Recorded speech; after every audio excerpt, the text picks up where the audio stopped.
નમસ્કાર, આપ જોઈ રહ્યા છો સંદેશ ન્યૂઝ। હું છું પ્રીતિ। મહત્વના સમાચાર આવી રહ્યા છે પેટ્રોલ ડીઝલને લઈને કે જ્યાં કેન્દ્ર સરકાર દ્વારા આ મોટો નિર્ણય લેવામાં આવ્યો છે। પેટ્રોલ ડીઝલ પરની એક્સાઇઝ ડ્યુટીમાં મોટો ઘટાડો કરવામાં આવ્યો। પેટ્રોલ પરની એક્સાઇઝ ડ્યુટી 13 રૂપિયાથી ઘટાડીને 3 રૂપિયા કરી દેવામાં આવી છે, જ્યારે ડીઝલ પરની એક્સાઇઝ ડ્યુટી 10 રૂપિયા ઘટાડવામાં આવી છે। જે 10 રૂપિયા લાગતી હતી હવે તેને શૂન્ય કરી નાખી છે।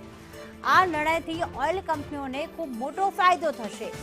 એપ્રિલ 2025માં એક્સાઇઝ ડ્યુટીમાં 2 રૂપિયાનો વધારો કરાયો હતો અને વર્ષ 2021માં છેલ્લે એક્સાઇઝ ડ્યુટીમાં ઘટાડો કરાયો હતો, પરંતુ આ ઓઇલ કંપનીઓને રાહત આપનાર સમાચાર। પેટ્રોલ પર એક્સાઇઝ ડ્યુટી જે 13 રૂપિયા લાગતી હતી તે ઘટાડીને 3 રૂપિયા કરવામાં આવી છે, જ્યારે ડીઝલ જે છે તે હવે તેના પર એક્સાઇઝ ડ્યુટી શૂન્ય કરી દેવામાં આવી છે। 2021માં એક્સાઇઝ ડ્યુટીમાં 5 રૂપિયાનો ઘટાડો કરવામાં આવ્યો હતો, તો ઈંધણ પર એક્સાઇઝ ડ્યુટી ઘટીને 3 રૂપિયા થઈ ગઈ છે। ખાસ કરીને પેટ્રોલ પર જે જૂની ડ્યુટી હતી તે 13 રૂપિયા હતી, તે ઘટીને હવે નવી ડ્યુટી થઈ ગઈ છે 3 રૂપિયા, એટલે કે 10 રૂપિયાનો ઘટાડો। અને આ બાજુ ડીઝલની જૂની ડ્યુટી 10 રૂપિયા હતી, જે પર 10 રૂપિયા ઘટી છે અને ડીઝલ પર હવે કોઈ પણ પ્રકારની એક્સાઇઝ ડ્યુટી નહીં લાગે।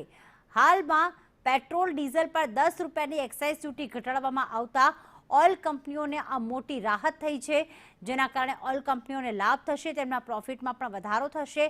એપ્રિલ 2025માં એક્સાઇઝ ડ્યુટીમાં 2 રૂપિયાનો વધારો કરવામાં આવ્યો હતો અને હવે તે ઘટીને પેટ્રોલ પર 3 રૂપિયા અને ડીઝલ પર 1 પણ રૂપિયો નહીં લેવાય।